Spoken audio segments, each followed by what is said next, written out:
Bismillahirrahmanirrahim. Assalamualaikum warahmatullahi wabarakatuh. Masih bersama karduk.com.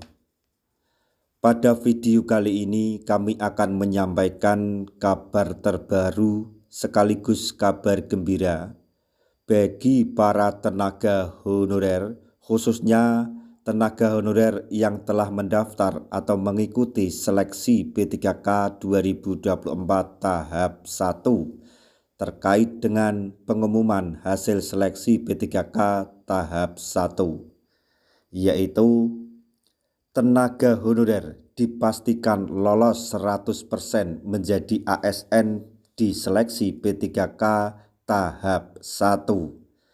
Kecuali kategori tenaga honorer berikut ini. Untuk mengetahui lebih detailnya silahkan simak video ini sampai selesai.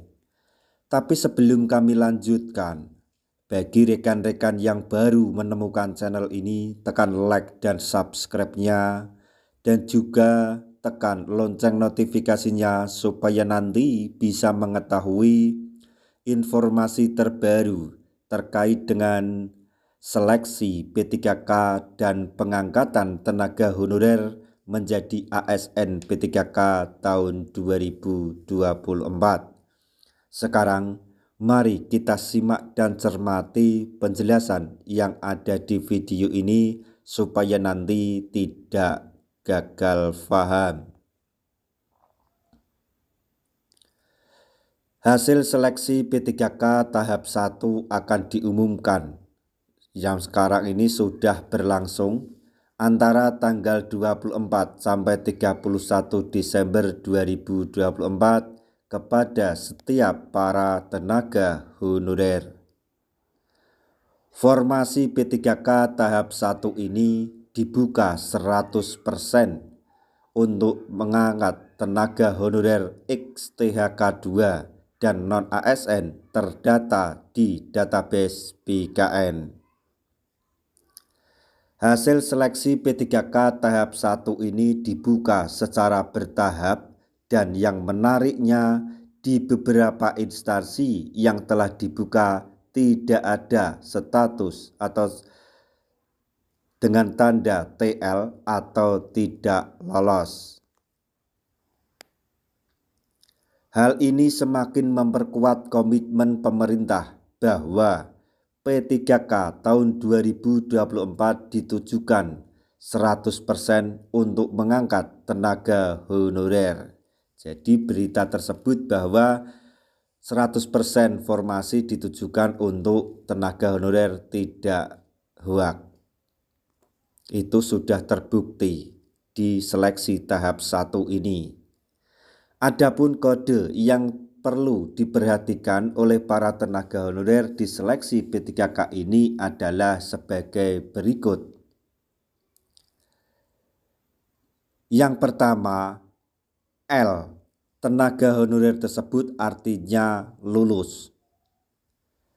R2 artinya tenaga honorer K2. Kemudian R3 artinya tenaga honorer yang terdata dalam database BKN. Kemudian R4, tenaga honorer yang tidak terdata dalam database BKN. Kemudian TH, tenaga honorer yang tidak hadir saat seleksi. Kemudian yang keenam, TMS atau tenaga honorer yang tidak memenuhi syarat. Kemudian 7 APS atau tenaga honorer yang mengajukan pengunduran diri. Kemudian yang kedelapan adalah DIS, tenaga honorer yang didiskualifikasi. Adapun tenaga honorer yang sudah di blacklist terlebih dahulu sebelum mengikuti seleksi P3K tahap 1 dan tidak bisa diangkat menjadi P3K adalah sebagai berikut. Yang pertama, pernah dipidana dengan pidana penjara. Yang kedua, pernah diberhentikan dengan hormat tidak atas permintaan sendiri atau tidak dengan hormat sebagai PNS, P3K, prajurit Tentara Nasional Indonesia, anggota Kepolisian Negara Republik Indonesia. Selanjutnya, berkedudukan sebagai calon PNS, prajurit Tentara Nasional Indonesia atau anggota Kepolisian Negara Republik Indonesia. Kemudian menjadi anggota atau pengurus partai politik atau terlibat politik praktis. Kemudian tidak memiliki kualifikasi pendidikan sesuai dengan persyaratan jabatan. Kemudian tidak memiliki kompetensi yang dibuktikan dengan sertifikat keahlian tertentu yang masih berlaku dari lembaga profesi yang berwenang untuk jabatan yang mempersyaratkan. Kemudian tidak sehat jasmani dan rohani sesuai dengan persyaratan jabatan yang dilamar. Kemudian tidak bersedia ditempatkan di seluruh wilayah negara kesatuan Republik Indonesia atau negara lain yang ditentukan oleh instansi pemerintah. Dan yang terakhir, tidak memenuhi persyaratan lain sesuai kebutuhan jabatan yang ditetapkan oleh PPK. Jadi intinya, semua tenaga honorer yang telah mengikuti seluruh rangkaian seleksi P3K tahun 2024 ini dari awal sampai selesai, maka 100% akan diangkat menjadi P3K. Akan tetapi bagi tenaga honorer yang mendapatkan P3K, maksudnya formasi atau penempatan, maka akan diangkat menjadi P3K penuh waktu.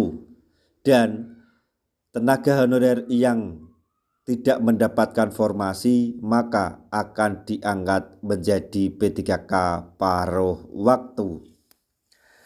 Nah, demikian tadi informasi yang dapat kami sampaikan, informasi terbaru sekaligus kabar gembira untuk para tenaga honorer khususnya yang telah mendaftar atau mengikuti seleksi P3K di tahun 2024 tahap 1, yaitu honorer dipastikan lolos 100% menjadi ASN di P3K tahap 1, kecuali tenaga honorer tersebut. Semoga informasi ini dapat bermanfaat bagi rekan-rekan tenaga honorer semuanya. Di akhir video, kami mengucapkan banyak terima kasih. Wassalamualaikum warahmatullahi wabarakatuh.